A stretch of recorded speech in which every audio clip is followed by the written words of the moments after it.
चलो we will start.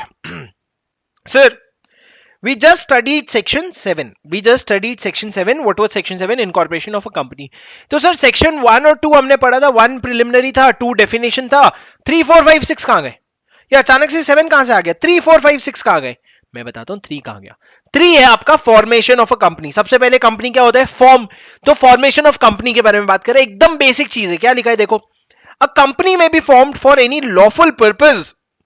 Sir, आप एक कंपनी बना सकते हो सिर्फ और सिर्फ लॉफुल पर्पस के लिए. एक कंपनी ऐसा नहीं बना सकते जिसके मेमोरेंडम में तुमने लिखा है कि हमारा काम होगा कॉन्ट्रैक्ट लेना और लोगों का मर्डर करना.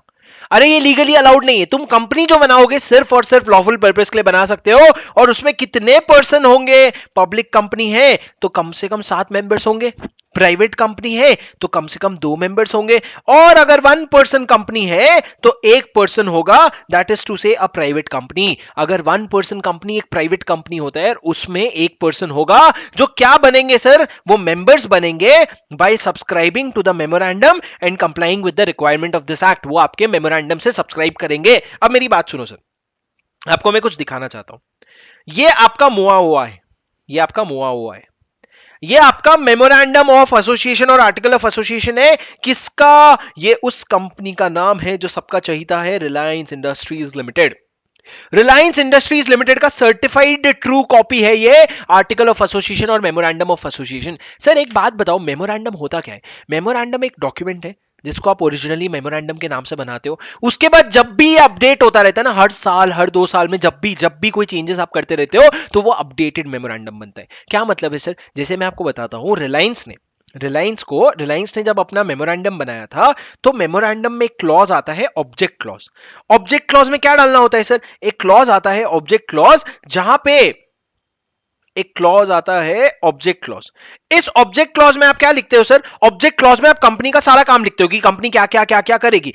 उसमें रिलायंस ने ना पहले रिलायंस ने उसमें टेलीकॉम करके एक काम अपना नहीं लिखा था. रिलायंस ने ये नहीं लिखा था कि हम टेलीकॉम के बिजनेस में एंटर करेंगे. तो जब रिलायंस को रिलायंस जियो लाना था ना, तो टेलीकॉम तो उनके काम में नहीं था. तो उन्होंने अपना ऑब्जेक्ट क्लॉज को ऑल्टर किया और उसमें उन्होंने डाला कि अब हम टेलीकॉम का बिजनेस करेंगे. और उसके बाद इन्होंने रिलायंस जियो करके कंपनी स्टार्ट की. तो सर इसका कहने का मतलब यह है कि एक कंपनी क्या काम कर सकती है, कितना काम कर सकती है, वो अपने ऑब्जेक्ट क्लॉज में लिखती है. और ये जो ऑब्जेक्ट क्लॉज में जो लिखा है ना, ये इनका दायरा हो जाता है. दायरा मतलब क्या? इनकी बाउंड्रीज हो जाती है. इस बाउंड्री के बाहर का कोई भी काम वो नहीं कर सकते जब तक वो उसको अपने ऑब्जेक्ट क्लॉज में इंक्लूड नहीं कर लेते. जब तक अगर इनको टेलीकॉम का काम करना था, इनको टेलीकॉम को अपने ऑब्जेक्ट क्लॉज में इंक्लूड करना, फिर ही इसके बाद वो उसका बिजनेस कर सकते हैं. अगर ऑब्जेक्ट क्लॉज में इंक्लूड करे बिना वो उसका बिजनेस शुरू कर देते हैं, अगर ऑब्जेक्ट क्लॉज में इंक्लूड करे बिना वो उसका बिजनेस शुरू कर देते हैं, तो क्या होगा? मेरी बात ध्यान से समझना. तो उसको हम कहेंगे अल्ट्रा वायरस एक्टिविटी. उसको हम कहेंगे ultra vires act. Ultra vires act मतलब क्या? जो तुम्हारे पावर के बाहर है, जो तुम्हारे अलाउड पावर के बाहर है, वो काम अगर तुम करते हो तो उसको अल्ट्रा वायरस एक्ट कहते हैं. अल्ट्रा वायरस एक्ट कैसे सर? अगर जैसे कि सारा काम टेक्सटाइल वेस्टाइल का सारा काम, पेट्रोलियम का सारा काम, ये सारा काम रिलायंस करता है. पर मान लो अगर, क्या काम है भाई जो रिलायंस नहीं करता? कोई चीज मेरे ऐसे कमरे में नहीं है जो रिलायंस नहीं करता हो. पर मान लो सर, मास्क भी बनाता होगा वैसे तो, पर मान लो रिलायंस कहता है अब मैं मास्क बनाऊंगा. मान लो मास्क जो है वो टेक्सटाइल में नहीं आता, रिलायंस कहता है मैं मास्क का परचेस करके सेल करूंगा, मास्क का ट्रेडिंग करूंगा मास्क का. तो अगर मास्क का आप ट्रेडिंग करोगे बोल रहे हो, वो आपके ऑब्जेक्ट क्लॉज में किसी तरीके से अलाउड नहीं है ना, तो ये जो एक्टिविटी है ultra vires to the act होगा. अल्ट्रा वायरस एक्टिविटी आप कर नहीं सकते. सर ये मेमोरेंडम है और मेमोरेंडम के साथ आर्टिकल ऑफ एसोसिएशन है, 2 अलग अलग चीजें. ये अगर आप यहां पे कंटेंट देखोगे तो सबसे पहले सर मेमोरेंडम पे देखते हैं. सबसे पहले मेमोरेंडम ऑफ एसोसिएशन की बात करते हैं. आप देखो इन्होंने मेमोरेंडम में क्या क्या डाल के रखा है. Name of the company. अब सर आपको पता है रिलायंस इंडस्ट्रीज लिमिटेड का नाम पहले रिलायंस टेक्सटाइल था, क्योंकि रिलायंस पहले एज अ टेक्सटाइल कंपनी बनी थी. फिर इसका नाम इन्होंने चेंज करके कुछ तो भी एम से नाम रखा था. बाद में जब इनको वापस अकल आया तो इन्होंने नाम कर दिया रिलायंस इंडस्ट्रीज लिमिटेड. तो नेम ऑफ द कंपनी क्या है? उसके बाद कंपनी का रजिस्टर्ड ऑफिस कहां है?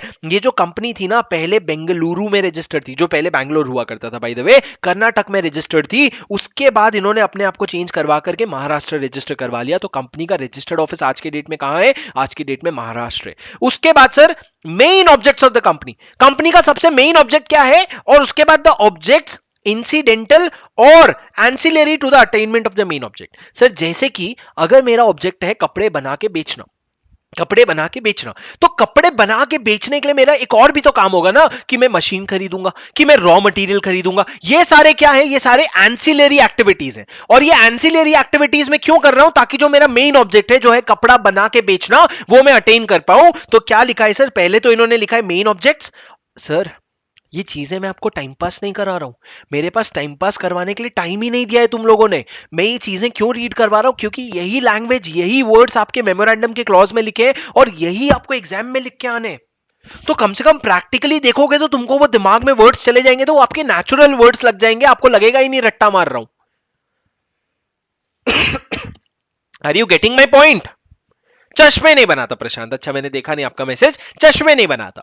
ठीक है, अब मेरी बात सुनो, मेन ऑब्जेक्ट क्या है, मेन ऑब्जेक्ट, अब क्या मैं आसपास देख रहा हूं तो मेरे को चश्मा नहीं दिखा ना मेरा, तो इसलिए मेरे को समझ नहीं आया वो मेन ऑब्जेक्ट क्या है। सर मेन ऑब्जेक्ट उसका जो भी है, मान लो कपड़े बेचना, तो द ऑब्जेक्ट इंसिडेंटल और ancillary to the attainment of the main object. Main object achieve करने के लिए तुमको क्या करना है, other objects not included in A and B above. इसकी तो क्या भाई साहब लंबी लिस्ट है रिलायंस की। उसके बाद ये तीन क्या हो गया सर, ये ऑब्जेक्ट क्लॉज से रिलेटेड हो गया। उसके बाद इन्होंने क्या कहा है, limited liability of the members, जो आपके मेंबर्स है उनकी लाइबिलिटी लिमिटेड है, ऐसा इन्होंने लिखा है कि भाई हमारे जो मेंबर्स है ना, इनकी अनलिमिटेड लाइबिलिटी नहीं है, हमारी लिमिटेड लाइबिलिटी वाली कंपनी है। और सर अगर लिमिटेड है तो कितना लिमिटेड है? सर देखो डिपेंड करता है, क्या तुम कंपनी शेयर्स वाले हो कि तुम कंपनी गारंटी वाले हो, कंपनी लिमिटेड बाय शेयर्स हो कि कंपनी लिमिटेड बाय गारंटी हो। अगर तुम लिमिटेड बाय शेयर्स हो तो तुम्हारी लाइबिलिटी कितनी तक की है, तुम्हारे अनपेड अमाउंट ऑफ शेयर्स तक की है। मतलब 10 रुपए का शेयर था, मैंने 8 रुपए दे दिया, तो 2 रुपए की मेरी लाइबिलिटी बचती है। लेकिन अगर तुम गारंटी वाला लिमिट ले रखे हो, तो तुमने जितनी अमाउंट की गारंटी दी है उतने तक के लिए तुम लाइबल हो, उसके ऊपर तुम लाइबल नहीं हो। ये तुमको लिमिट वाले क्लॉज में लिखना पड़ेगा। उसके बाद sir authorise share capital of the company, company का कितना ऑथराइज शेयर कैपिटल है और बाद में कैसे चेंज हुआ, and subscribers to the memorandum का भी नाम आपको यहां पे देना पड़ता है। सर ये हो गया मेमोरेंडम। उसके बाद आर्टिकल ऑफ एसोसिएशन है। अब सर मेमोरेंडम में उसके पहले कुछ सर्टिफिकेट्स है, मैं आपको ना थोड़ा इंटरेस्ट, आउट ऑफ इंटरेस्ट कुछ सर्टिफिकेट्स दिखाता हूं, ठीक है। ये तो इंडेक्स 6 पेज का है भाई। सर ये देखो, एक सर्टिफिकेट ऑफ इनकॉर्पोरेशन है, जो फ्रेश सर्टिफिकेट ऑफ इनकॉर्पोरेशन है, consequent to change of name. नाम चेंज हुआ तो इन्होंने एक फ्रेश सर्टिफिकेट ऑफ इनकॉर्पोरेशन दिया। क्या सर्टिफिकेट ऑफ इनकॉर्पोरेशन है, कि जो कंपनी पहले रिलायंस टेक्सटाइल इंडस्ट्रीज लिमिटेड के नाम पे थी, वो बाद में एक बार अपना नाम चेंज करके माई नाइलॉन लिमिटेड करके उन्होंने कंपनी कर दिया था। पर सर माई नाइलॉन देखो कैसा कपड़ा स्पेसिफिक कंपनी हो जाता है, उनको और भी बिजनेस करना था, तो इन्होंने फिर नाम चेंज करके रिलायंस इंडस्ट्रीज लिमिटेड कर दिया। ये रिलायंस इंडस्ट्रीज लिमिटेड इन्होंने कब से किया है, 18 जून 1985 से। कब से सर, 18 जून 1985 से इन्होंने रिलायंस इंडस्ट्रीज लिमिटेड किया है। और ये fresh certificate of incorporation issue हुआ है जब से इनका नाम चेंज हुआ है। Given under my hand eight Bombay, ठीक है। अब सर ये देखो, ये क्या है, certificate of registration of the order confirming transfer of registered office from one state to another। इनका registered office भी चेंज हुआ है। जो रिलायंस इंडस्ट्री, जो पहले रिलायंस टेक्सटाइल है, वो पहले कर्नाटका में हुआ करती थी, बाद में इन्होंने अपने आप को चेंज करवा के महाराष्ट्र में लेके आए। मतलब सर इन्होंने रजिस्टर्ड ऑफिस भी चेंज किया है। उसके बाद देखो सर ये क्या है, इन्होंने वापस अपना, नहीं ये वही है। अब ये देखो सर ये क्या है, नाम चेंज का है। Certificate of commencement of business क्या होता है sir, certificate of commencement of business क्या होता है, एक होता है सर्टिफिकेट ऑफ इनकॉर्पोरेशन की कंपनी बन गई है, उसके बाद आपका रजिस्टर्ड प्लेस जो है, रजिस्टर्ड ऑफिस जो है, वो जगह आकर के वेरीफाई किया जाता है। और वेरीफाई करने के बाद रजिस्टर्ड ऑफिस जो है वो वेरीफाई, क्या हिंदी में नितिन, क्या बोला मैंने अभी तक ऐसा, क्या हिंदी में, अरे सुनो सर, आपका एक तो सर्टिफिकेट ऑफ इनकॉर्पोरेशन होता है, सर्टिफिकेट ऑफ इनकॉर्पोरेशन के अलावा एक और सर्टिफिकेट होता है फॉर कमेंसमेंट ऑफ बिजनेस। पहले आपको सर्टिफिकेट ऑफ इनकॉर्पोरेशन मिलता है, उसके बाद कुछ और चीजें चेक होती है, और उसके बाद आपको certificate of commencement of business मिलता है, जिसके बाद आप बिजनेस शुरू कर सकते हो pursuant to section 149 subsection 3 of companies act 1956। ये हमारे लिए रेलेवेंट नहीं है, ठीक है। उसके बाद सर ये रहा सर्टिफिकेट ऑफ इनकॉर्पोरेशन, जो मैंने आपको कहा था कि जब आप आरओसी को सारे डॉक्यूमेंट्स दोगे तो आरओसी आपको सर्टिफिकेट ऑफ इनकॉर्पोरेशन देगा। सर्टिफिकेट ऑफ इनकॉर्पोरेशन वो क्या दे रहे हैं, माई नाइलॉन लिमिटेड का सर्टिफिकेट ऑफ इनकॉर्पोरेशन दिए थे बैंगलोर में, ये उस समय आया था सर। उसके बाद बहुत चीजें चेंज हो गई, ठीक है। अब सर यहां से मेमोरेंडम ऑफ एसोसिएशन शुरू होता है। अगर आप देखोगे तो मेमोरेंडम ऑफ एसोसिएशन में इन्होंने पहले लिखा है, नाम क्या है कंपनी का, Reliance industries limited. Registered office कहां पे होगी कंपनी की, ये इन्होंने महाराष्ट्र लिखा है। इससे पता चलता है सर ये अपडेटेड मेमोरेंडम है, मतलब ये लेटेस्ट मेमोरेंडम है, ये पता चलता है क्योंकि यहां पे कर्नाटका नहीं लिखा है, इन्होंने यहां पे स्टेट ऑफ महाराष्ट्र लिखा है। तो सर जैसे जैसे आपका मेमोरेंडम अपडेट होता है ना, आप उसको अपडेट करते हो और अपने वेबसाइट में फ्रेश मेमोरेंडम अपडेट करते हो। आप क्या करते हो? अच्छा अच्छा, समझा नितिन, समझा। सर उस टाइम पे क्या सर्टिफिकेट ऑफ हिंदी में इशू होते थे? हाँ, दिख तो अपेरेंटली वही रहा है।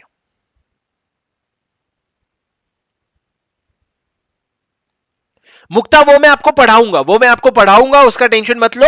पर अभी जो जो चीजें दिख रही है वो समझो। सर्टिफिकेट ऑफ इनकॉर्पोरेशन तो डेफिनेटली मैंडेटरी होता है। Certificate of commencement of business के बारे में मैं आपको कोई चीजें बताऊंगा आगे चल के। पर ये देखो सर, पहला तो नेम क्लॉज हो गया, फिर रजिस्टर्ड एड्रेस क्लॉज हो गया, अब ऑब्जेक्ट क्लॉज में देखो मेन ऑब्जेक्ट्स क्या है। पहले इन्होंने ये लिखा है जैसे कि to carry on business of manufacturing, dealers, agent, factors, importers, exporters, merchant, financiers. क्या छोड़ रहे हो भाई? कुछ भी तो नहीं छोड़ रहे हो। तो इस तरीके से सर इन्होंने बहुत सारे अपने ऑब्जेक्ट्स लिखे। फिर the objects incidental and ancillary to attainment of main object, कि उसके लिए आपको अग्रीमेंट्स में इंटर करना पड़ेगा, उसके लिए आपको एजेंसी में इंटेन करना पड़ेगा, एडवर्टाइज करना पड़ेगा, ये सारे आपके एंसिलरीज एक्टिविटीज है। और उसके बाद इन्होंने लिखा थर्ड पॉइंट कहां गया, other objects not included in A and B above. Other objects not included in A and B above to manufacture, buy, sell और कन्वर्ट और फैब्रिकेट फिल्म बैग्स, ट्यूब्स और कंटेनर्स ऑफ एनी साइज। मतलब sir और भी बहुत सारी चीजें हैं जो इन्होंने इंक्लूड करके इतना बड़ा तो सर इन्होंने ऑब्जेक्ट क्लॉज डाला है कि खत्म ही नहीं हो रहा। उसके बाद इन्होंने क्या दे रखा है सर, कंपनी का ऑथराइज शेयर कैपिटल। इन्होंने पहले कहा कि कंपनी का ऑथराइज शेयर कैपिटल पहले सिर्फ 3.75 करोड़ था। फिर आप देखो ओरिजिनल शेयर कैपिटल इनकॉर्पोरेशन के समय इतना था, फिर सब्सिक्वेंट मॉडिफिकेशन करते करते 2017 में इन्होंने 15,000 करोड़ पे ले आए हैं सर ये अपने आप को। कहां 3.75 करोड़ से शुरू किया था, कहां 15,000 करोड़ पे ये अपना ऑथराइज शेयर कैपिटल ले आए हैं।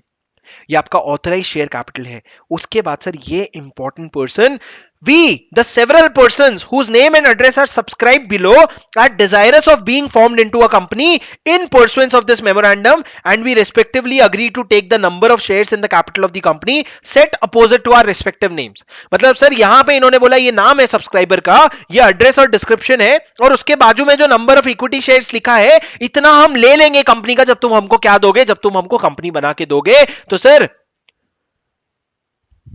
सर लिमिटेड लाइबिलिटी कहां है, ये देखो फोर्थ पॉइंट है, ये देखो fourth point, liability of the members is limited. बस फिफ्थ पॉइंट क्या है, ऑथराइज शेयर कैपिटल के बारे में इन्होंने लिखा है जो आज के डेट में 15,000 करोड़ है, जिसमें 14,000 करोड़ इक्विटी शेयर्स का है और 1,000 करोड़ जो है वो इनका प्रेफरेंस शेयर्स का है। समझे आकांक्षा? अब मेरी बात सुनो सर, यहां पे इन्होंने सात लोगों को सब्सक्राइबर्स टू मेमोरेंडम बनाया है। क्यों 7 लोगों को बनाया है सर? क्योंकि मिनिमम पब्लिक कंपनी में 7 मेंबर्स चाहिए होते हैं, और इन्होंने बोला है कि जब कंपनी इनकॉर्पोरेट हो जाएगी ना, 500 100 शेयर लेंगे, जब कंपनी इनकॉर्पोरेट हो जाएगी टोटल 1100 शेयर हो जाएंगे। सर मेरे को एक बात बताओ, एक बात बस बताओ मेरे को, क्या ये जो एमडी शिव नांजाप्पा एमडी शिव नंजप्पा जो बंदा है, क्या वो यहां लिख सकता था कि मैं 0.5 शेयर्स लूंगा? क्या वो यहां लिख सकता था कि मैं 0.5 आधा शेयर लूंगा, पौना शेयर लूंगा? ऐसा लिख सकता था?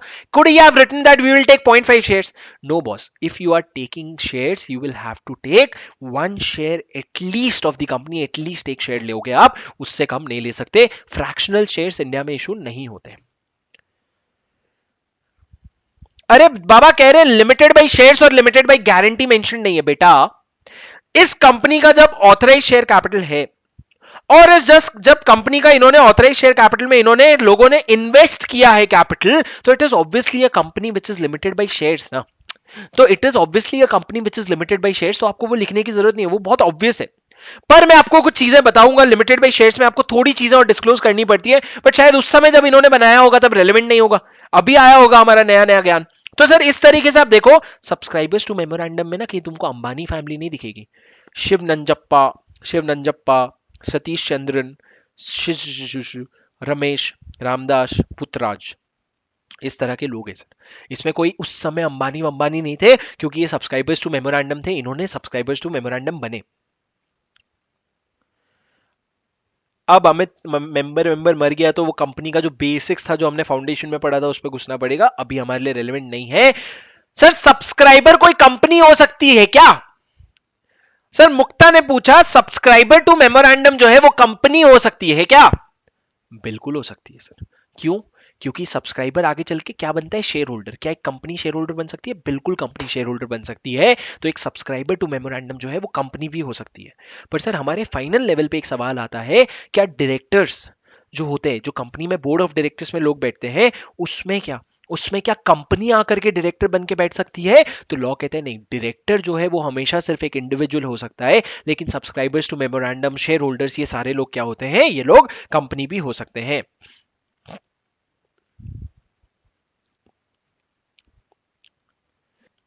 चलो ओके गाइस, तो वो था सर अपना मेमोरेंडम ऑफ एसोसिएशन। अब अपन ने आर्टिकल ऑफ एसोसिएशन देखना नहीं है, कोई इंपॉर्टेंट नहीं है, पर मैं आपको ये समझाना चाहता था कि मेमोरेंडम में सब्सक्राइबर्स कैसे होते हैं, और वो सब्सक्राइबर्स बाद में जब कंपनी बन जाती है तो वो कंपनी के डायरेक्टर्स बन जाते हैं। सही बोला मैंने? सब्सक्राइबर्स होते हैं, सब्सक्राइबर्स बाद में जब कंपनी बन जाती है तो वो क्या बन जाते हैं, कंपनी के डायरेक्टर्स बन जाते हैं। अब सर सुनो, आ जाओ मेरे नोट्स में। एक और चीज मैं आपको बताना चाहता हूं।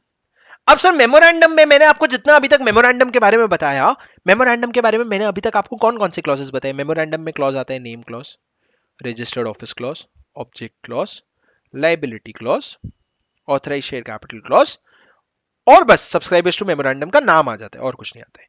पर सर एक बात बताऊं, ये तो नॉर्मल कंपनी के लिए। नॉर्मल मतलब क्या? पब्लिक कंपनी हो गई, प्राइवेट कंपनी हो गई। अब सर अगर एक 1% कंपनी की बात करो ना, 1% कंपनी मतलब जो इकलौता बंदा है, बहुत इंपॉर्टेंट प्रोविजन पढ़ाने वाला हूं सर, इससे एग्जाम में कम से कम 5 क्वेश्चन आए, अगले 10 मिनट में शुरू होकर खत्म भी हो जाएगा, तो मेरे साथ सुन लो। मैं बताने वाला हूं आपको 1% कंपनी के बारे में। 1% कंपनी मतलब क्या? एक बंदा कंपनी बना करके बैठा है, जब उसका मेमोरेंडम ऑफ एसोसिएशन आप बना रहे हो ना, तो उसमें नेम क्लॉज तो डालोगे, उसमें रजिस्टर्ड ऑफिस भी डालोगे, ऑब्जेक्ट भी डालोगे, लाइबिलिटी भी डालोगे, और ऑथराइज शेयर कैपिटल भी डालोगे। अब सब्सक्राइबर टू मेमोरेंडम कौन होता है सर? वो एक ही बंदा सब्सक्राइबर टू मेमोरेंडम होता है। लेकिन उसके बाद आप एक 6th क्लॉज और डालोगे, जिसको हम कहते हैं नॉमिनी क्लॉज। सर क्या होता है, मेरे को एक बात बताओ। जैसे अगर एक कंपनी है 1% कंपनी, उसमें अगर मिस्टर रमेश नाम का एक बंदा है, मिस्टर रमेश नाम का बंदा क्या है? वो उसका अकेला सब्सक्राइबर, उसका अकेला शेयर होल्डर है। कल को अगर चल करके ये वाले मिस्टर रमेश की, जो मेरे एग्जाम्पल में है, इसकी अगर डेथ हो जाती है, तो इस 1% कंपनी का शेयर होल्डर कौन रहेगा सर? और उस कंपनी में अगर शेयर होल्डर नहीं रहेगा तो 1% कंपनी चलेगी कैसे? चल तो पाएगी नहीं। तो इसीलिए जब मिस्टर रमेश 1% कंपनी बना रहे हैं ना, तो उनको मेमोरेंडम फाइल करना होता है, मेमोरेंडम बनाना होता है। मेमोरेंडम में उनको एक ऐसे बंदे का नाम बताना पड़ेगा, एक ऐसे बंदे का नाम बताना पड़ेगा जो बेसिकली बंदा नॉमिनी होगा। नॉमिनी मतलब क्या? ये वो बंदा होगा जो कल को अगर रमेश की या तो डेथ हो जाती है, या अगर रमेश इनकैपेसिटेट हो जाता है। इनकैपेसिटेट मतलब क्या? अब वो कॉन्ट्रैक्ट में एंटर करने के लिए वो he is not eligible to enter into a contract. ऐसा कब होता है सर? अगर वो बंदा दिमाग खराब हो गया, अनसाउंड माइंड का हो गया। अगर उसका दिमाग खराब हो गया है तो लॉ उसको क्या नहीं करने देता? कॉन्ट्रैक्ट एंटर करने नहीं देता है। तो अगर उसकी डेथ हो गई या वो अगर इनकैपेसिटेट हो गया, तो ओपीसी में मेंबर कौन रहेगा? तो सर वो रमेश क्या करेगा, मान लो अपने बेटे का नाम मिस्टर सुरेश का नाम डाल के जाएगा कि अगर मुझे कल को मेरी डेथ हो जाती है, या अगर मैं इनकैपेसिटेट हो जाता हूं, तो जो नॉमिनी डायरेक्टर का नाम मैं बता रहा हूं, कौन? मिस्टर सुरेश, वो कंपनी चलाएगा। तो सर आप अपने मेमोरेंडम में एक 6th क्लॉज डालोगे, जहां पे आप बताओगे उस नॉमिनी का नाम क्या है। अब सर मैं जब कंपनी बना रहा था ना, मैंने सोचा यार 6th क्लॉज अपने बाद कौन आएगा, तो मैंने बोला सीधा अपन ऋतिक रोशन लिखते हैं ना, HR, ऋतिक रोशन। क्यों सोचना, अरे ऋतिक रोशन चलाएगा मेरी कंपनी। अरे नहीं भाई, जब तुम जिस बंदे का नाम दे रहे हो ना, उसका तुमको रिटन कंसेंट भी लाना पड़ता है। इसके साथ साथ तुमको रिटन कंसेंट भी लाना पड़ता है कि हां मैं राजी हूं कि कल को अगर मिस्टर रमेश की डेथ हो जाएगी तो मैं कंपनी को टेक ओवर करूंगा। तो सर जब एक 1% कंपनी की बात होती है ना, तो उसमें एक बंदा होता है मेंबर और दूसरा बंदा होता है नॉमिनी। अब सर मेरे को एक बात बताओ, मैं एज अ मेंबर कितने 1% कंपनी खोल सकता हूं? एज अ मेंबर मैं कितने 1% कंपनी खोल सकता हूं? How many 1% company can I open? तो लॉ सेज भाई तू सिर्फ एक 1% कंपनी खोल सकता है। ठीक है सर मैं एज ए ह्यूमन बीइंग कितने 1% कंपनी में नॉमिनी बन सकता हूं? मतलब मान लो एक 1% कंपनी था ए, एक 1% कंपनी था बी, एक 1% कंपनी था सी। क्या मैं तीनों कंपनीज में नॉमिनी बन सकता हूं कि मिस्टर ए की डेथ हुई तो मैं आ जाऊंगा, मिस्टर बी की डेथ हुई तो मैं आ जाऊंगा, मिस्टर सी की डेथ हुई तो मैं आ जाऊंगा?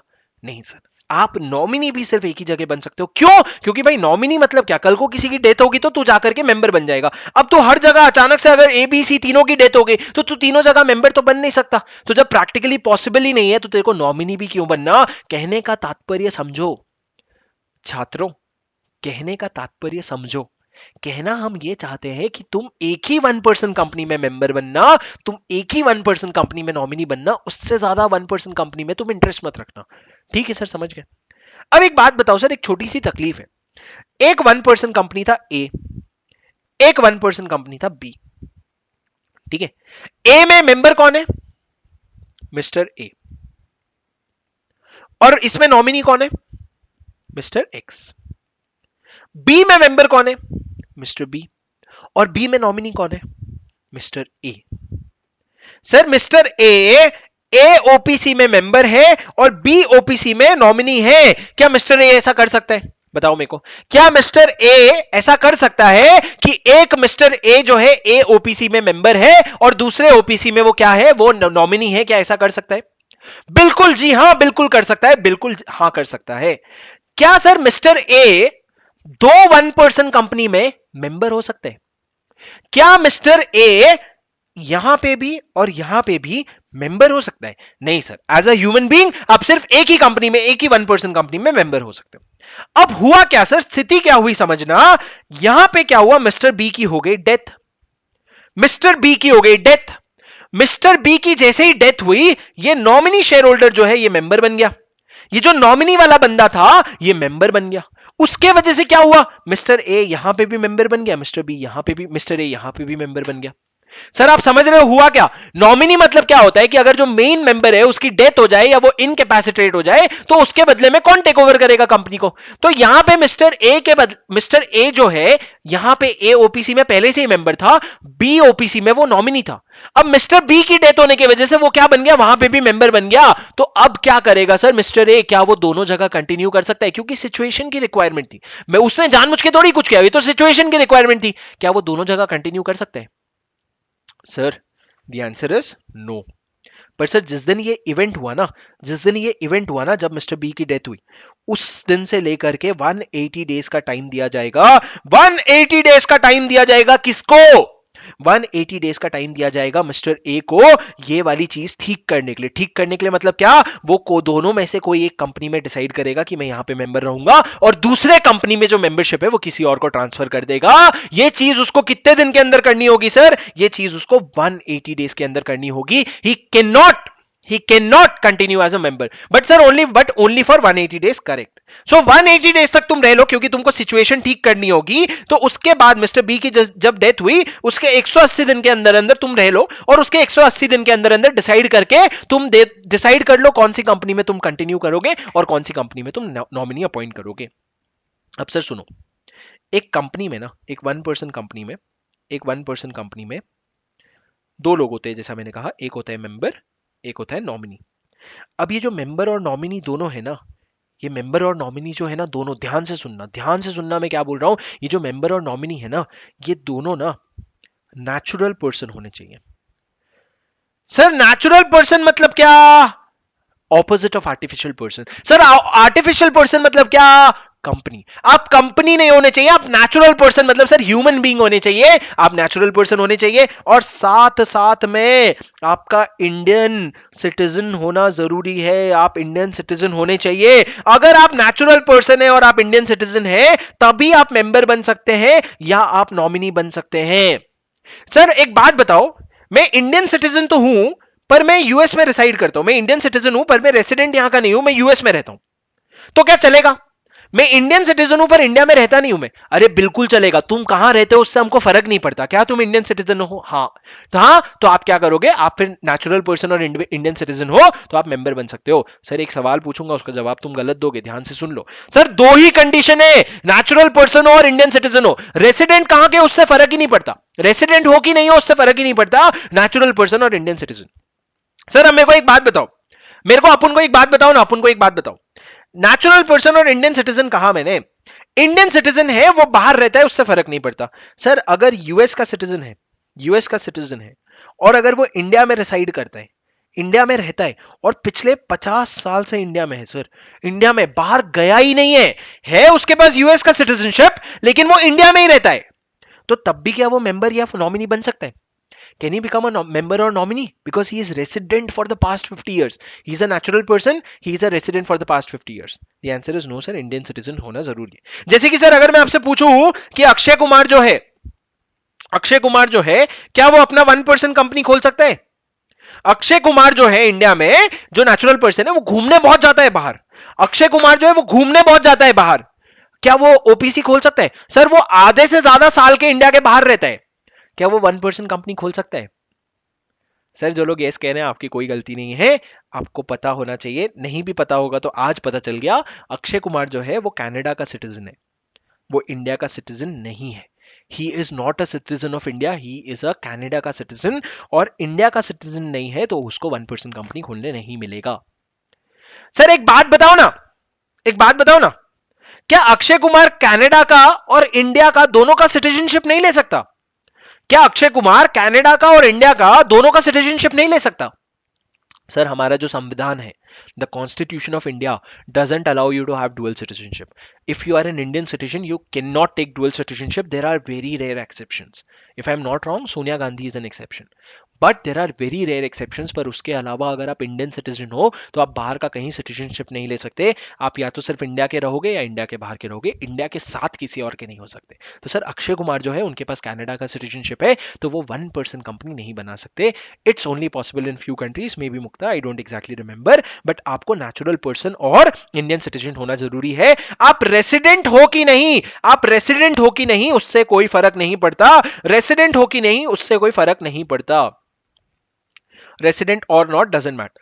पर सर रेसिडेंट हो कि नहीं फर्क नहीं पड़ता, पर फिर भी इन्होंने रेसिडेंट का डेफिनेशन बताया. तुम कब कहलाओगे इंडिया में रेसिडेंट? तुम इंडिया में रेसिडेंट कब कहलाओगे? इंडिया में रेसिडेंट तब कहलाओगे अगर तुम इंडिया में 120 दिन से ज्यादा स्टे कर रहे हो. अगर आप इंडिया में 120 डे, सर देखो वैसे तो फर्क नहीं पड़ता, तुम रेसिडेंट हो कि नहीं हो उससे फर्क नहीं पड़ता, पर फिर भी अगर तुम पूछो रेसिडेंट कब कहलाओगे, तो रेसिडेंट तब कहलाओगे अगर तुम 120 डेज से ज्यादा स्टे करते हो इन द प्रीवियस ईयर. अगर आप पिछले साल 120 डेज से ज्यादा स्टे करते हो, पिछले फाइनेंशियल ईयर में अगर आप 120 डेज से ज्यादा स्टे करते हो तो आप रेसिडेंट कहलाओगे. क्या आपको मेरी बात समझ आई?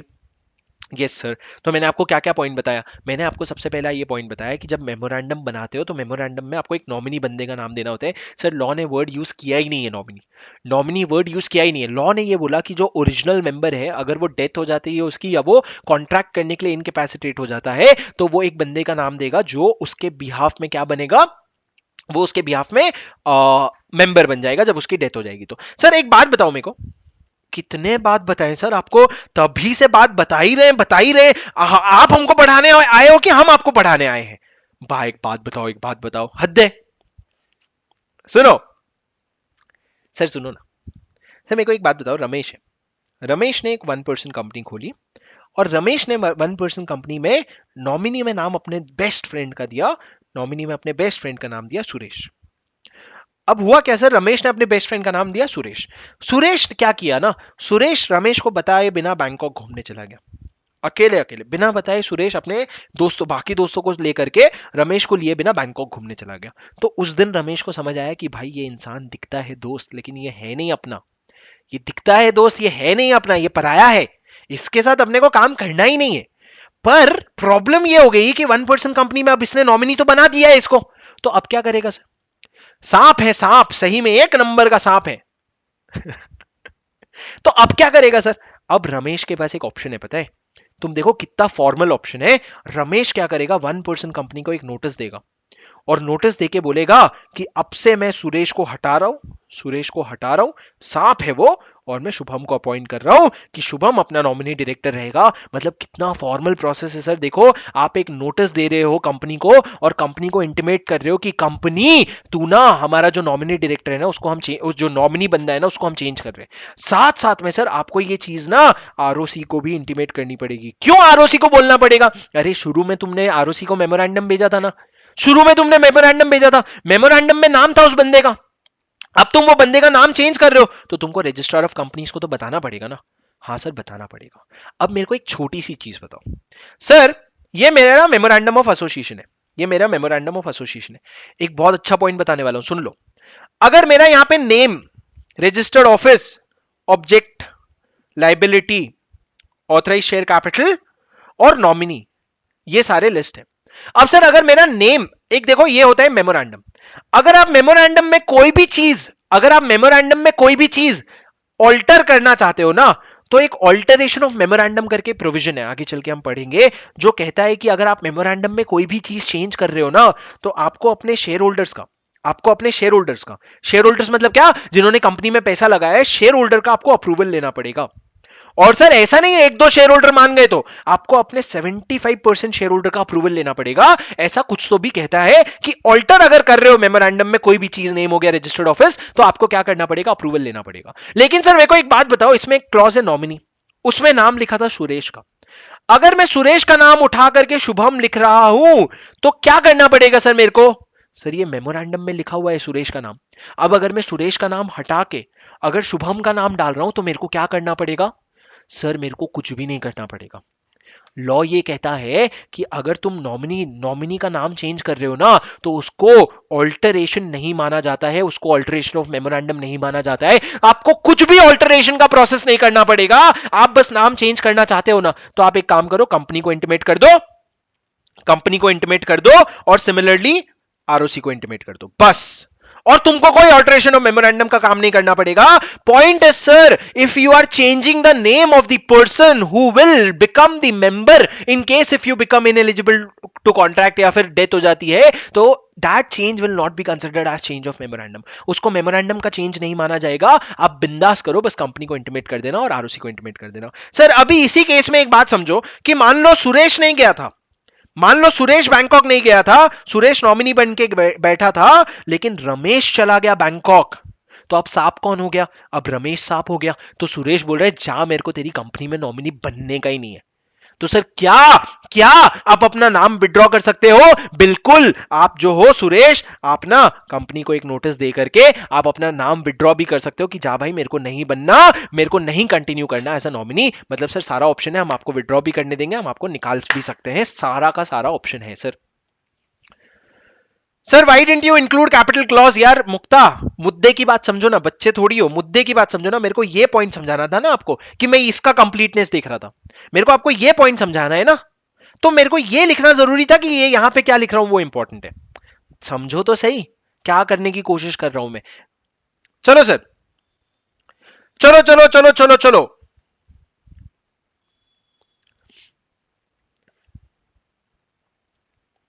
सर मैंने आपको बहुत सारी चीजें पढ़ा ली, एक बार मेरे को ये जो प्रोविजन मैंने अभी आपको पढ़ाया उसको नोट से पढ़ाने दो, फिर मैं आपको आज छोड़ दूंगा। सुनो मेरी बात सर, सबसे पहले ना, अच्छा एक लास्ट पॉइंट, एक लास्ट पॉइंट जो मेरे को दिखा, सर हमने ना कंपनी को इस चैप्टर के पर्पस के लिए ना, कंपनी आप मेरे को बताओ, अगर मैं लाइबिलिटी के टर्म्स में बांटने की कोशिश करूं, अगर कंपनी को लाइबिलिटी की, सर एक बार ध्यान से देखना, इससे ना आपके एमसीक्यू आएंगे, तो एक बार देख लो, जो लोग नोट्स में लिखते हो आराम से लिख लेना, जो लोग नहीं लिखते अभी घाई मत करो, नोट्स में लिखा हुआ है।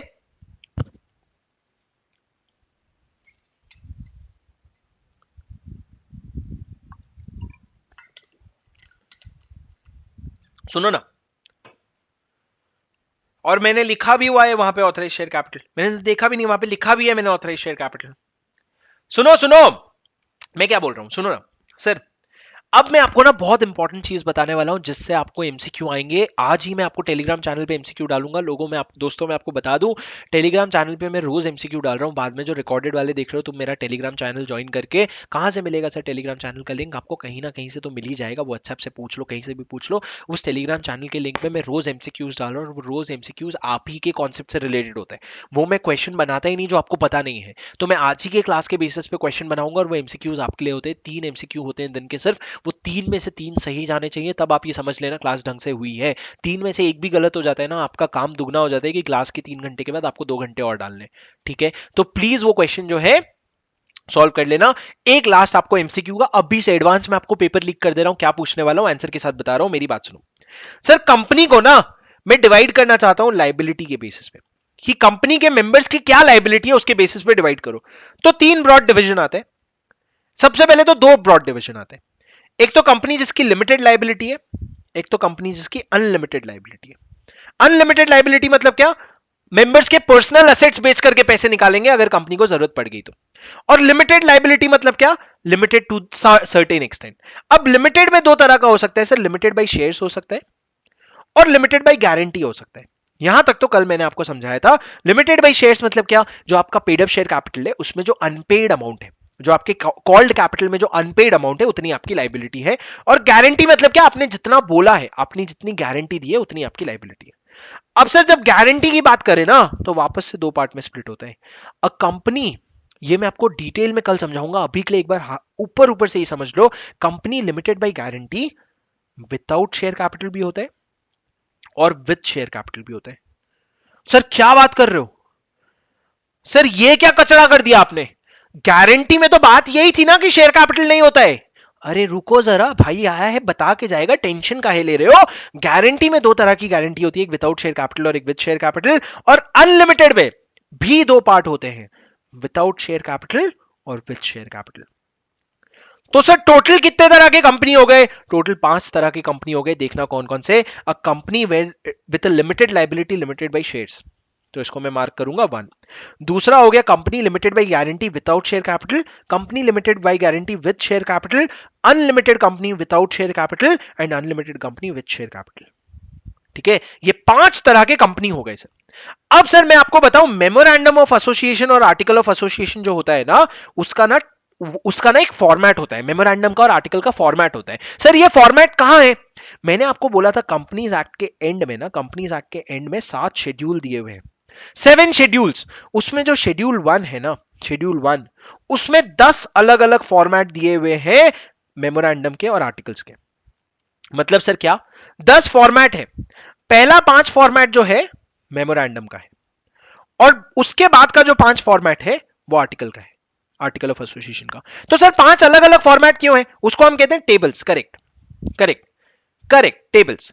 टेबल क्यों है सर, वो टेबल अलग अलग फॉर्मेट में क्यों है, क्योंकि ये 5 अलग अलग तरह की कंपनीज के लिए ही टेबल है। जैसे कि अगर मैं मेमोरेंडम की बात करूं तो मेमोरेंडम का ये टेबल ए है, ये टेबल बी है, ये टेबल सी है, ये टेबल डी है, ये टेबल ई है।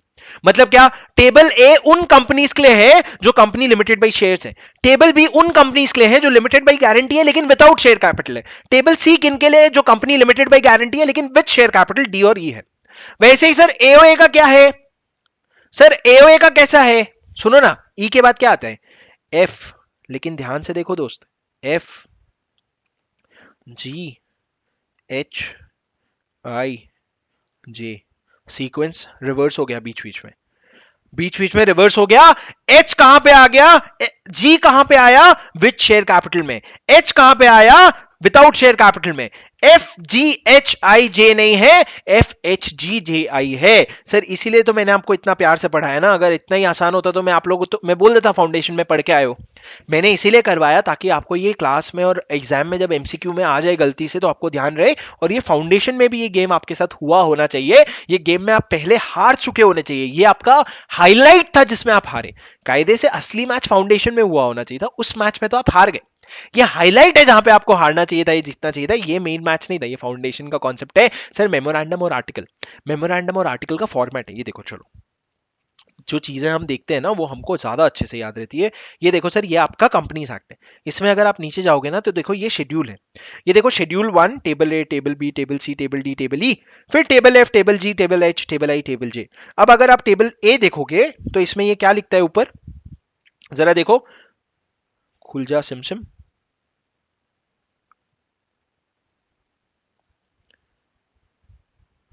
मैं नहीं खुलेगा, टेबल भी लाइक मैं खुलेगा नहीं, चलो खुल नहीं रहे, जाने दो।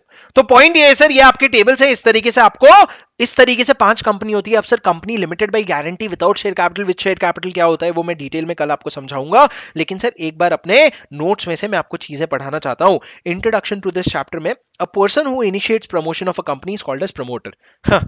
बच्चों वाला डेफिनेशन मत दो, हमने अभी अभी 269 पढ़ा है, 3 अलग अलग पॉइंट थे, याद नहीं है वो अलग बात है, वो अलग बात है, उसकी बात अभी मत करो सर। अभी पॉइंट ये 3 अलग अलग बड़े बड़े पॉइंट अपने को पता है, 269 पेपर के आखिरी में आता है और अगले पेज में प्रोस्पेक्टस का भी डेफिनेशन था, बहुत पता है अपने को, ठीक है। In this chapter, we are going to read about incorporation, constitutional document, MOA, and various other key provisions. Types of company, वही 5 तरह की कंपनी जो मैंने आपको बताया। फॉर्मेशन ऑफ कंपनी में अपन ने पढ़ा, फिर उसके बाद वन पर्सन कंपनी के बारे में अपन ने क्या पढ़ा, नॉमिनेट अ पर्सन। सबसे पहला वन पर्सन कंपनी के केस में the memorandum shall indicate the name of the other person with his prior consent in the prescribed form, who shall in the event of subscriber's death or his incapacity to contract, subscriber मतलब क्या sir, जो main member है उसके death में या incapacity to contract के case में वो खुद मेंबर बन जाएगा, तो आपको एक बंदे को नॉमिनेट करना पड़ेगा। जो रिटन कंसेंट होगा shall be filed with the registrar at the time of incorporation of the company along with its MOA AOA, MOA AOA के साथ आपको उसका रिटन कंसेंट फाइल करना पड़ेगा। तो सर मैंने अपने नोट्स में, जो यहाँ पे मैंने नोट्स बना रखा है ना, यहाँ अगर आप देखोगे तो मैंने एक एड ऑन लिखा है, ये पॉइंट आपके लॉ में नहीं है लेकिन मैंने एड ऑन लिखा है, in case of one person company written consent भी आप फाइल करोगे ऊपर के डॉक्यूमेंट्स के साथ, तो इससे क्या होगा, आपको याद रहेगी चीजें कि आप रिटन कंसेंट भी फाइल करोगे। ठीक है सर। अब दूसरा पॉइंट, विड्रॉल, क्या आप विड्रॉ कर सकते हो, नॉमिनी में withdraw consent at any time prescribe form में, और रिप्लेसमेंट कर सकते हो, बिल्कुल रिप्लेस कर सकते हो by giving notice in the prescribed form intimating the company about such change and on such receipt of such intimation company to inform registrar. Sir एक चीज प्लीज मैं क्लैरिफाई करना चाहता हूं, शायद मैंने पहली बार जब समझाया मैंने क्लियरली नहीं बोला। जब एक पर्सन, अगर ये रमेश है और रमेश जो है वो सुरेश को हटाना चाहता है, तो रमेश जाके अपनी खुद की वन पर्सन कंपनी को बोलेगा, और जब ये वन पर्सन कंपनी को बोलेगा, कंपनी जाकर के आरओसी को बोलेगा। ठीक है, ये रमेश खुद कंपनी के पास नहीं जाएगा क्योंकि अभी ये कंपनी एग्जिस्टेंस में आ गई ना, तो अब आरओसी से पूरी बात कंपनी ही करेगा। And such change of such name shall not be deemed as alteration of MOA, मतलब मेमोरेंडम का ऑल्टरेशन वाला प्रोविजन आपको एप्लीकेबल नहीं होगा। ठीक है सर। उसके बाद सर, अगर आप formation of one person company करके एक पूरा कॉन्सेप्ट है जहां पे मैं ये आपको होमवर्क दे रहा हूं, ये सारी चीजें मैंने आपको पढ़ा दी, ऊपर की चीजें तो रिपीट है अभी जो हमने पढ़ी कि आपको नॉमिनी बनाना पड़ेगा, उसके अलावा natural person plus Indian citizen, और आप एक से ज्यादा कंपनी में ओपीसी नहीं हो सकते, ये सारी चीजें यहाँ पे लिखी हुई है कि अगर आप एक साथ दो कंपनी में ओपीसी मेंबर बन जाते हो तो 180 दिन के अंदर आपको क्या करना पड़ेगा, आपको अपने आप को चेंज करना, आपको क्या करना पड़ेगा, अपने आप को सुधारना पड़ेगा। अब सर सुनो, मेरा सवाल यह है कि अगर मैंने वन पर्सन कंपनी बनाया, क्या बनाया मैंने, वन पर्सन कंपनी बनाया, मेरा सवाल यह है क्या मैं अपने आप को बाद में कन्वर्ट करा सकता हूं। सबसे पहले मैं ये पूछ रहा हूं, क्या मैं वन पर्सन कंपनी को कन्वर्ट करा सकता हूं, तो सर हां, जनरली आप कन्वर्ट करवा सकते हो। अब दूसरा सवाल यह है, क्या मैं अपने आप को सेक्शन 8 कंपनी में कन्वर्ट करवा सकता हूं, क्या मैं अपने आप को पब्लिक कंपनी में कन्वर्ट करवा सकता हूं, क्या मैं अपने आप को प्राइवेट कंपनी में कन्वर्ट करवा सकता हूं। ये 3 अलग अलग सवाल है। तो सर इसका जवाब यह है कि हां, मैं अपने आप को पब्लिक कंपनी और प्राइवेट कंपनी में तो कन्वर्ट करवा सकता हूं, पर मैं अपने आप को सेक्शन 8 कंपनी नहीं बना सकता सर। वन पर्सन कंपनी अपने आप को सेक्शन 8 कंपनी नहीं बना सकता। सब सेक्शन 8 कंपनी, आप सेक्शन 8 कंपनी में कन्वर्ट नहीं हो सकते, आप सेक्शन 8 कंपनी की तरह ही फॉर्म होते हो, तो बात अलग है।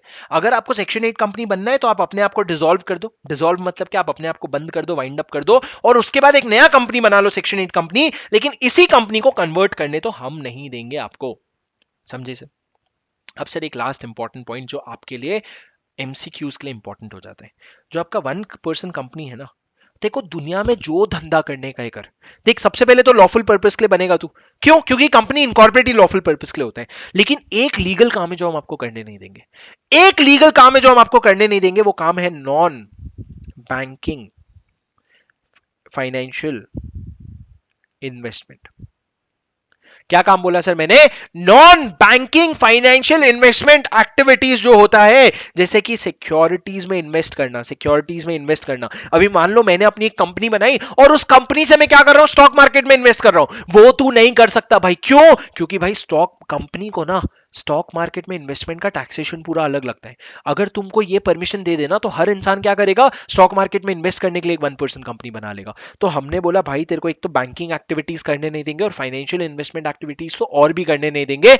Non banking financial investment activities is prohibited, prohibited कर ही नहीं सकते तुम वन पर्सन कंपनी बन करके। समझे सर ये बात, डिड यू अंडरस्टैंड। तो ये वन पर्सन कंपनी वाला ये जो पूरा पोर्शन है ये आप रीड कर लेना, सारे पॉइंट्स मैंने कवर कर दिए हैं। सेक्शन 3A बचा है और सेक्शन 9 बचे। सर लास्ट बस खत्म, बस एक सेक्शन 3A खत्म कर रहा हूं, फिर जाकर के मस्त छुट्टी मनाना। सर एक लास्ट सेक्शन 3A खत्म कर रहा हूं, फिर जाकर के छुट्टी मनाना, प्लीज सुन लो। सर मैं आपको बताऊं, इन्होंने जो शुरू में लॉ बोला ना कि पब्लिक कंपनी में 7 मेंबर होने चाहिए, प्राइवेट में 2 मेंबर होने चाहिए, ये इसको लेके बहुत सीरियस है, पता है, ये इस चीज को लेके बहुत सीरियस है। पर सर कभी कभी कैसा होता है कि मतलब हम लोगों ने 7 मेंबर ने मिलकर के पब्लिक कंपनी बनाई, पर उसमें से एक मेंबर की डेथ हो गई, तो बचे 6 मेंबर। तो अभी क्या इसमें नॉन कंप्लाइंस क्या हुआ, अभी एक की डेथ हो गई। तो लॉ कहता है कि भैया अगर किसी ऐसा कोई सिचुएशन होता है, ऐसा कोई सिचुएशन आज हुआ जिसकी वजह से क्या हुआ, नंबर ऑफ मेंबर 7 से कम या 1 से कम हो गए, तो आपको क्या करना है पता है, आपको हम 6 महीने का टाइम देंगे। कितने समय का सर, ये कहीं पे 6 महीना लिखते हैं, कहीं पे ये लोग 180 दिन लिखते हैं। माँ लाइफ माँ रूल्स चल रहे हैं यहाँ पे, माँ लाइफ माँ रूल्स। 6 महीना लिखते हैं, 180 दिन लिखते हैं, कहते हैं 6 महीना तक हम आपको टाइम देंगे, इस 6 महीने में वापस तुम 7 मेंबर या वापस तुम 2 मेंबर पे ले आना। अगर इस 6 महीने में तुम वापस 2 मेंबर पे नहीं ला पाए, और उसके बाद भी अगर तुम अपनी कंपनी का बिजनेस कंटिन्यू कर रहे हो ना, इस रेड जोन में अगर तुम बिजनेस कंटिन्यू कर रहे हो ना, तो यहां पे एवरी मेंबर, जो बचे हुए मेंबर है ना, वो सारे लायबल होंगे। जो बचे हुए मेंबर हैं वो सारे लायबल होंगे। और साथ साथ में जो बचे हुए मेंबर हैं लायबल किस चीज के लिए होंगे सर, अगर कंपनी का कुछ गड़बड़ होता है, अगर कंपनी का कुछ गड़बड़ होता है, तो ये सारे के सारे मेंबर लायबल हो जाएंगे, और साथ में आपको पेनल्टी भी भरना पड़ेगा। साथ में आपको क्या करना पड़ेगा, पेनल्टी भी भरना पड़ेगा। पर सर सुनो, 6 महीने के बाद, और वो भी 6 महीने के बाद अगर आप बिजनेस कर रहे हो, और वो भी जानबूझ के, आपको पता है कि भाई हमारे नंबर ऑफ मेंबर्स लिमिट के कम हो रखे हैं, फिर भी तुम बिजनेस कर रहे हो, तो तुमको प्रॉब्लम होगी। सर ये ना एक बार एग्जाम में आ चुका है, एक बार एग्जाम में आ चुका है, ध्यान से पढ़ो मेरे साथ। If at any time the number of members is reduced below prescribe limit, that is 2 और 7, जो भी आपका 7 और 2 नंबर है उससे अगर कम हो गया, एंड ये प्लस, सर ये एम्बुलेंस वाला सिंबल नहीं है, ये एम्बुलेंस वाला सिंबल नहीं है, ये प्लस वाला सिंबल है। Company carries on business for more than 6 months while number of members is also reduced. आपका नंबर ऑफ मेंबर्स कम हो गया है, पर उसके 6 महीने के बाद भी आप बिजनेस चलाए जा रहे हो। 6 महीने तो चलाओगे, क्योंकि उतना टाइम आपको क्या लगता है, उसके उतना टाइम आपको लगता है वापस किसी मेंबर को लाने में। लेकिन उसके बाद भी अगर आप बिजनेस चलाए जा रहे हो, then every person who is a member during the time that it so carries on business after those 6 months and is cognizant of the fact that it is necessary on it is carrying on business with less than 7 or 2 members, he shall be severally liable for payment of whole debts contracted during that time and may be severally sued। क्या मतलब sir, मतलब जब आपका 6 महीने का समय है, ये देखो ये 6 महीने का समय है, इस दिन अगर मेंबर 7 से या 2 से कम हुए, तो 6 महीने तक का टाइम है। अगर 6 महीने के बाद भी आप बिजनेस ट्रांजैक्ट कर रहे हो, तो इस पीरियड में जो मेंबर है ना, वो सेवरली लायबल होंगे। सेवरली लायबल मतलब क्या, आप अकेले बंदे से पकड़ के कंपनी का पूरा नुकसान करवा सकते हो, और साथ में उनको इंडिविजुअली सू भी कर सकते हैं, मतलब एक एक जन पे केस भी कर सकते हैं, प्रोवाइडेड आपको पता था, आपको पता था, आपको क्या पता था, आप you were Cognizant of the fact. क्या लिखा है सर इन्होंने, Cognizant of the fact. Cognizant of the fact मतलब क्या, आपको पता था कि 6 से कम मेंबर हो रखे हैं और 6 महीने निकल गए हैं, फिर भी आप अगर कंटिन्यू कर रहे हो, तो जितने भी मेंबर्स हैं वो सेवरली लायबल होंगे और सेवरली सू भी कर सकते हैं। मतलब क्या सर, इस कंपनी ने अगर इस बिजनेस के दौरान 10 करोड़ का लोन लिया, मतलब मान लो ये 6 महीने के बाद जो समय है उसमें आपने 10 करोड़ का लोन लिया, तो आप सारे मेंबर्स के से मांगने की जगह एक मेंबर के पास जा सकते हो और बोलते हो 10 करोड़ वापस कर। बोलेगा मैं क्यों वापस करूं, कंपनी ने लोन लिया है। अरे भाई तू सेवरली लायबल हो गया, क्यों, तेरे को बोला था ना 7 मेंबर 2 मेंबर रखना, क्यों कम किया तूने, अब तू अकेले मांगेंगे हम तेरे को, तू अकेले देगा। जैसे कि पार्टनरशिप फॉर्म में होता है, पार्टनरशिप फॉर्म में you are severally liable and severally jointly and severally liable, वैसे यहाँ पे सेवरली लायबल हो जाओगे आप। समझे क्या सर? सर एक बार फिर से रीड मार लो स्क्रीन पे, अब भी रीड मार लो, अब भी याद हो जाएगा, खत्म हो जाएगा, घर जाके काम बचे। अभी याद कर लो सर, अभी ज्यादा अच्छे से याद होगा, एक बार रीड करो।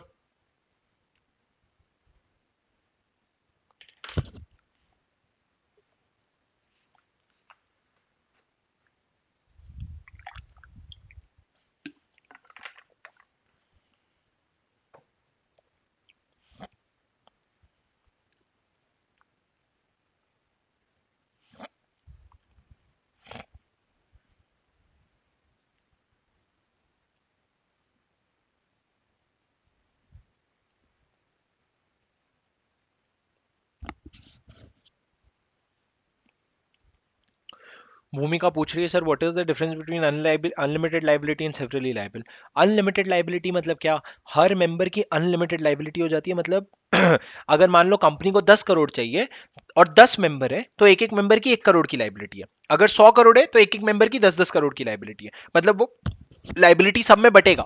लेकिन सेवरली लाइबल मतलब पूरी लाइबिलिटी एक इंसान पे भी थोप सकते हो आप। ठीक है, चलो okay guys, I hope you understood. एक सेकंड रुक जाओ, खत्म करते हैं क्लास। थैंक्स अ लॉट जिन लोगों को समझ आया, अच्छा लगा, थैंक यू। कल की क्लास में मिलते हैं शाम को 5:30 बजे। और जिन लोगों को जाना है वो लोग एकदम बिंदास जा सकते हो, मजे करो, अपने रात एंजॉय करो जैसे भी करोगे। और कल शाम को फिर से मिलते हैं इसी समय पे। उम्मीद है आपके बाकी सब्जेक्ट की पढ़ाई भी उतनी ही अच्छे से चल रही होगी। उम्मीद है आपके क्लासेस ठीक से चल रहे हैं। उम्मीद है आप क्लास के बाद पढ़ाई कर रहे हो दोस्त। मैं टीचर तो हूँ लेकिन साथ में आपका दोस्त भी हूँ। आप लोगों को बताना चाहता हूँ इंटर की पढ़ाई में बहुत बहुत अगर आप ना बहुत चीज़ें सीखोगे अपने बारे में, आप लोग बहुत चीज़ें समझोगे जो आप पहली बार करोगे। ये 12th स्टैंडर्ड जैसी 10th स्टैंडर्ड जैसी पढ़ाई नहीं है कि रट्टा मारा, चीज़ें याद की, एग्जाम में जाके लिख दिया, पास हो गया। यहाँ पे बहुत सारे प्रैक्टिकल एप्लीकेबिलिटीज आएंगे आपको। तो जितना ज़्यादा मेहनत करोगे उतने ज़्यादा मार्क्स आएंगे। हर दिन जब आप मेहनत नहीं कर रहे हो वो दिन कभी वापस नहीं आएगा। वो दिन की पढ़ाई आप कभी कॉम्पनसेट नहीं कर पाओगे। तो हर दिन जो आप वेस्ट कर रहे हो ना, मन में मान के चलना कि मैं अपने 1 मार्क छोड़ रहा हूं। इस तरीके से मान के चलना कि मैं हर सब्जेक्ट में 1 मार्क छोड़ रहा हूं जब मैं अपना एक दिन वेस्ट कर रहा हूं। ठीक है, तो इसका मतलब ये नहीं कि एग्जाम के 100 दिन पहले पढ़ाई शुरू करो और 8 सब्जेक्ट में 100-100 मार्क आ जाए। आप ये मान के चलो कि जितना भी टाइम आप वेस्ट कर रहे हो उतना टाइम, जितना भी टाइम आप वेस्ट कर रहे हो वो टाइम कभी वापस नहीं आएगा। क्योंकि जिस दिन आप सोच रहे हो आज नहीं पढ़ा 2 घंटे यार कल पढ़ लूंगा, तो कल की 2 घंटे तो कम पढ़ाई हो रही है ना। तो इसलिए प्लीज प्लीज नवंबर 22 वालों, तुम लोगों का तो बहुत पीक टाइम हो गया होना चाहिए अभी। तुम्हारे टाइम मतलब मेरा एग्जाम जब नवंबर में था तो जुलाई के महीने में मेरे कम से कम 10 से 11 घंटे के क्लास होते थे और मैं सारी चीजें क्लास में याद करता था। टीचर 2 बार पढ़ रहे हैं उसमें मैं 4 बार पढ़ के याद करता था। क्योंकि वैसे ही पर मेरे को बोथ ग्रुप करना था, राइट। तो मेरे बोथ ग्रुप के केस में सुबह से लेकर के रात तक पढ़ाई होती थी। पर आप लोग अगर एक भी ग्रुप कर रहे हो तो आई एम श्योर आपका कोई ना कोई और कमिटमेंट होगा। तो उसके साथ प्लीज टाइम अच्छे से मैनेज करो और एकदम आराम से हो जाएगा अगर आपने स्मार्टली अपना टाइम मैनेज किया। पूरा समय अगर परेशान होते हुए रहे कि नहीं हो रहा है नहीं हो रहा है नहीं हो रहा है तो नहीं ही होगा फिर, right. On that note, thanks a lot guys, I will see you tomorrow 5:30 PM। Bye bye.